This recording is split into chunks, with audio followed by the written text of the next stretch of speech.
नमस्कार, स्वागत है आपका डॉक्टर साहिब में और मैं हूं आपके साथ सौम्या राठी। डॉक्टर साहिब की इस वीडियो में आज हम स्किन से जुड़ी एक ऐसी बीमारी के बारे में बात करने वाले हैं जिससे हर कोई लगभग परेशान ही रहता है। आज हम जानने और समझने की कोशिश करने वाले हैं एक्जिमा के बारे में। इसे कैसे पहचानें, अलग अलग जो स्किन रैशेज़ होते हैं उससे अलग कैसे समझें और इलाज उसके लिए क्या कुछ किया जाता है। और सवालों के जवाब देने के लिए मेरे साथ इस वक्त बैठी हैं डॉक्टर ऋचा ठाकुर, जो कि बिहार के सबसे जाने माने स्किन डॉक्टर्स में से एक हैं। सबसे पहले मैम बहुत बहुत स्वागत है आपका। एक्जिमा की बीमारी बहुत आम है, बहुत लोगों को होती है और इसमें स्किन लाल होना एक बहुत बड़ा लक्षण होता है। इसमें एक्जिमा कैसे समझा जाए और ये कैसे डिफ्रेंशिएट किया जाए कि नॉर्मल बस स्किन खुजलाने से लाल हो गई है, एक्जिमा नहीं है? चलिए, ये तो बस स्किन के डॉक्टर ही डिफ्रेंशिएट कर पाएंगे। तो जब भी आपको कहीं लाल पैच दिखता है जिसमें आपको खुजली हो रही है तो उसमें खुद से दवा नहीं लगाएं, क्योंकि बहुत बार हमारे पास पेशेंट आते हैं जो गलत दवा लगाने के कारण उनकी बीमारी बहुत ज़्यादा बढ़ जाती है। तो जहाँ भी आपको रैशेज़ दिखे तुरंत अपने डॉक्टर को दिखाएं। मैम, अभी आपने कहा कि गलत दवाई लगाने से समस्या जो है काफ़ी ज़्यादा बढ़ जाती है, तो अगर कोई कुछ वक्त तक उसे बस एक मामूली पैच समझकर दवाई लगाता है तो उसकी समस्या जो है कितनी गंभीर हो सकती है?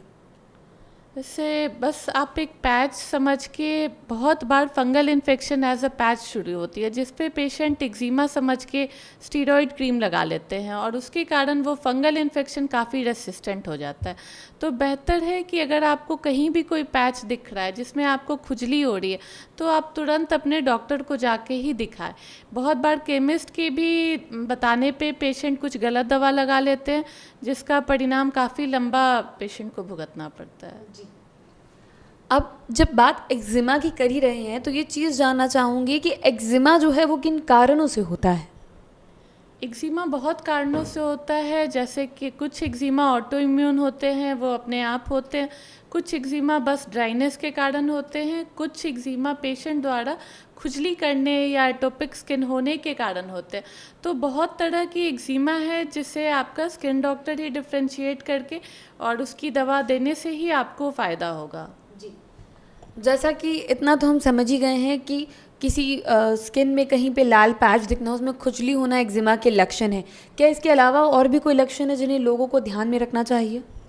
अगर उससे पानी आ रहा है या इचिंग बहुत ज़्यादा, वहाँ का चमड़ा आपका मोटा हो रहा है, वो बढ़ते जा रहा है, पूरे बॉडी में वैसे और जगह लीशंस आना, तो आपको तुरंत डॉक्टर के पास जाना चाहिए। स्कैल्प पे भी एक्जिमा होते हैं, तो अगर आपको स्कैल्प पे भी खुजली दिख रहा हो, कोई एक्जिमा के लक्षण दिख रहे हैं, तो अपने डॉक्टर से दिखाना चाहिए। जी। एक चीज़ यहाँ ये जानना चाहूँगी कि क्या एक्जिमा जो है वो फैल सकता है? अगर कोई एक्जिमा वाली स्पॉट को टच कर लेता है तो क्या किसी और को भी ये एक्जिमा हो सकता है? एक्जिमा फैलने वाली चीज़ नहीं है। वो कुछ ऐसे बस एक्जिमा होते हैं जो फैमिली में एक से दूसरे को, पर वो 2 से 3% कंडीशन में ही आते हैं। अदरवाइज एक्जिमा दूसरे से फैलता नहीं है। जी। अब एक ज़रूरी चीज़ ये जानना चाहूँगी कि अगर पेशेंट्स एक्जिमा की परेशानी लेकर आते हैं तो उनका इलाज जो है वो क्या बताया जाता है, किस तरीके से किया जाता है? एक्जिमा कितना है और किस तरह का एक्जिमा है डिपेंडिंग ऑन द कंडीशन। कुछ एक्जिमा में बस हम लगाने की क्रीम देते हैं, मॉइस्चराइज़र लगाने से ही वो कंट्रोल हो जाता है। पर कुछ एक्सटेंसिव एक्जिमा होते हैं जैसे सोरियासिस, जो कि अगर बॉडी से more than 70 to 80% body area involve कर रहा है तो हमें तेज इम्यूनोसप्रेसेंट पे पेशेंट को रखना पड़ता है और काफ़ी लंबे टाइम रखना पड़ता है। जी। एक्जिमा के लिए क्या कोई होम रेमेडीज़ हैं? मॉइस्चराइज़र ही होम रेमेडी है एक्जिमा के लिए। आप जितना नारियल तेल लगाएंगे, अगर वो कारण ड्राइनेस ऑफ स्किन है तो जितना नारियल तेल लगाएंगे तो ड्राइनेस आपका कम रहेगा। जी। एक आखिरी सवाल और शायद सबसे ज़रूरी सवाल इस वीडियो के लिए यही होगा कि अगर किसी को एक्जिमा की परेशानी होती है तो क्या होम रेमेडीज़ के नाम पर कोई ऐसी कौन सी गलती है जो उन्हें नहीं करनी चाहिए? कुछ भी पत्ता या कोई भी इरिटेंट चीज़ नहीं लगाना चाहिए। बस आप मॉइस्चराइज़र का इस्तेमाल करें और डॉक्टर से ज़रूर मशवरा लेके ही करें, क्योंकि आप नहीं कुछ लगाएंगे तो जल्दी ठीक हो जाएंगे, पर गलत दवा से ज़्यादा टाइम लगेगा। उम्मीद करती हूँ कि डॉक्टर साहिबा ने जो सारी बातें बताई हैं आपने उन्हें ठीक तरीके से सुना और समझा होगा। और ये ध्यान में रखना ज़रूरी है कि अगर डॉक्टर से आपने सलाह नहीं ली है तो जो चीज़ बिना दवाई के भी शायद ठीक हो जाएगी कुछ वक्त में, गलत दवा लगाने से आपकी परेशानी को बहुत ज़्यादा बढ़ा सकती है। इसीलिए डॉक्टर से सलाह मशवरा करना बहुत ज़्यादा ज़रूरी है। इसी के साथ बहुत जल्द मुलाकात होगी डॉक्टर साहिब के अगले एपिसोड में। तब तक के लिए अगर वीडियो को फेसबुक पर देख रहे हैं तो पेज को लाइक और शेयर करें, यूट्यूब पर देख रहे हैं तो चैनल को सब्सक्राइब करें।